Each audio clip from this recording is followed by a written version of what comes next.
आशा करता हूं आप सब बहुत अच्छे होंगे। मेरा नाम है सिद्धांत अग्निहोत्री। स्टडी ग्लोस पे आपका बहुत बहुत स्वागत है। दोस्तों, आज हम बात करेंगे ईरान, इजराइल, हिजबुल्ला, हमास सबकी। अब ईरान कह रहा है कि हम ढेरों फाइटर्स, हजारों फाइटर्स जो हैं वो हिजबुल्ला में ज्वाइन करवाएंगे। हिजबुल्ला में हम ढेरों फाइटर्स जो है वो भेजेंगे और हमारी तरफ से वो लड़ेंगे। लेकिन ऐसा कब होगा? जब लेबनान और इजराइल में वॉर छिड़ जाए, और इसकी पॉसिबिलिटी कम है, लेकिन फिर भी ये पेशकश की गई है। ईरान युद्ध में कूदेगा। वैसे ईरान युद्ध में ही है, आपको बता दूं, भले ही वो प्रॉक्सीज के थ्रू लड़ रहा है, बट ईरान युद्ध में है। अब यहाँ पे बता रहे हैं जो नसरल्ला हैं, हिजबुल्ला के कमांडर, सदर्न लेबनान के कमांडर, वो बोल रहे हैं कि भैया देखो, ऐसा है कि 13 साल तक हमने सीरिया में लड़ाई की, जहाँ पे भी युद्ध हुआ है हमारे हाइट फाइटर्स वहाँ पे थे।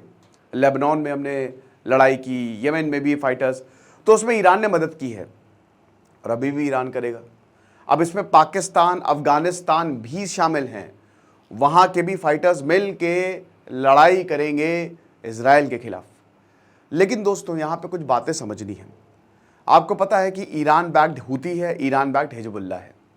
ईरान समय समय पे अपने लोगों को भेजता रहा है, चलो लड़ो जाके। बात उसकी नहीं, बात हमास की है। पीएम नेतन्याहू ये अभी मतलब अक्टूबर के बाद पहला उन्होंने इंटरव्यू दिया है और बोला कि देखिए, अभी तो हम आधे ट्रूस पे तो नहीं जाएंगे, सीज फायर प्रोपोजिशन यानी कि अभी आने वाला नहीं है, और बोल रहे हैं कि अब वॉर का फेज खत्म होने वाला है, हमने राफा पे विजय प्राप्त कर ली है। मेरे ख्याल में ये साल तक वॉर चलेगा, या शायद सितंबर नहीं, ये साल के एंड तक चलना चाहिए, ठीक है। और उसके बाद सब कुछ इजराइल के कब्जे में आ जाएगा। जहां तक गाजा की बात है तो अब इजराइल को रुक जाना चाहिए। बच्चे मर रहे हैं, बूढ़े मर रहे हैं, औरतें मर रही हैं। अभी तक 35 से 40 हज़ार के करीब जो है, टोटल आंकड़ा वैसे 37 हज़ार है, मर चुके हैं। इजराइल के जो होस्टेज थे उनका कोई चता पता नहीं है, कहाँ हैं। हमास को मार दो, ख़त्म कर दो। हमास झुकने का नाम नहीं ले रहा है। हमास ने अपनी कब्र खोद ली है। देखिए, यहाँ दोनों ही, यहाँ जो सबसे ज़्यादा पिस रहा है ना, वो आम लोग हैं, आम जनता है। बच्चे मर रहे हैं, तस्वीरें आ रही, बड़ी दर्दनाक तस्वीरें हैं। जो गाज़ा है वो फेमाइन पे है, मतलब रिस्क ऑफ फेमाइन। आप मान के चलिए, नॉर्दर्न गाज़ा में सूखा पड़ने वाला है और भयानक सूखा पड़ने वाला है। मई में इजराइल ने कहा कि हम जो इधर नॉर्दर्न वाला एरिया उस पर हम कब्जा करेंगे। सब भाग गए, आधे से ज़्यादा पॉपुलेशन। अब बहुत बॉम्ब बरसा है, कभी हॉस्पिटल उड़ा रहे हैं, कभी रिफ्यूजी कैंप उड़ा रहे हैं। तो ये हुआ।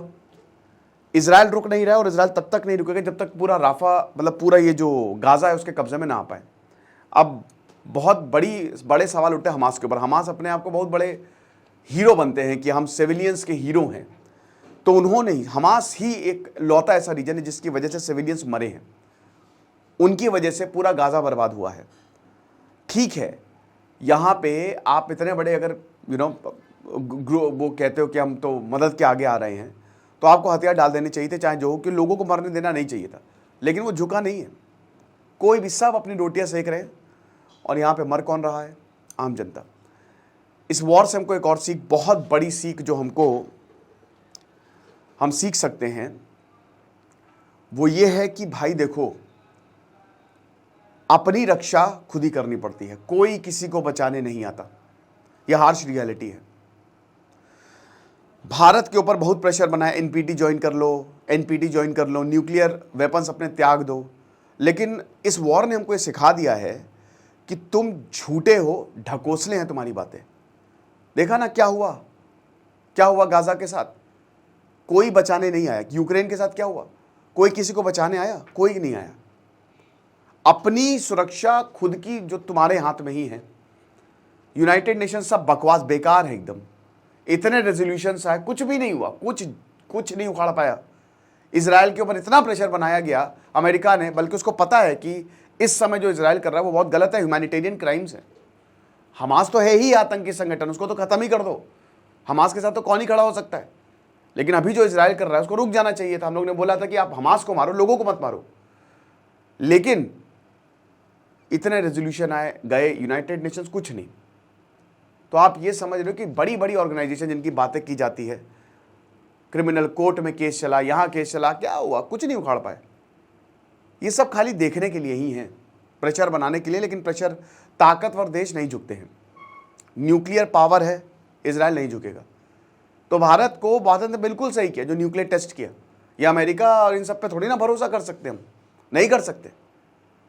कोई ऑर्गेनाइजेशन जो है, कश्मीर मुद्दा यूनाइटेड नेशन के अटका हुआ है, ये बिल्कुल अब कुछ एकदम क्या ही बताएं कि एक यूनाइटेड नेशन सच में एक फेल्ड ऑर्गेनाइजेशन है। ह्यूमैनिटेरियन मदद वहाँ से जाती है यूएन से, और बहुत सारे अच्छे काम भी होते हैं, लेकिन जहाँ तक यूनाइटेड नेशन सिक्योरिटी काउंसिल की बात है, जहाँ तक वॉर रुकवाने की बात है, तो वो अभी तक हमको देखने को नहीं मिला है। हालात बहुत ज़्यादा बिगड़े हुए हैं। ठीक है, तो ये लेक्चर था, आई होप आपको समझ में आया होगा। हमारी ऐप वापस आ गई है भैया, तो ऐप डाउनलोड करो, कोर्सेज अवेल करो। Thank you so much.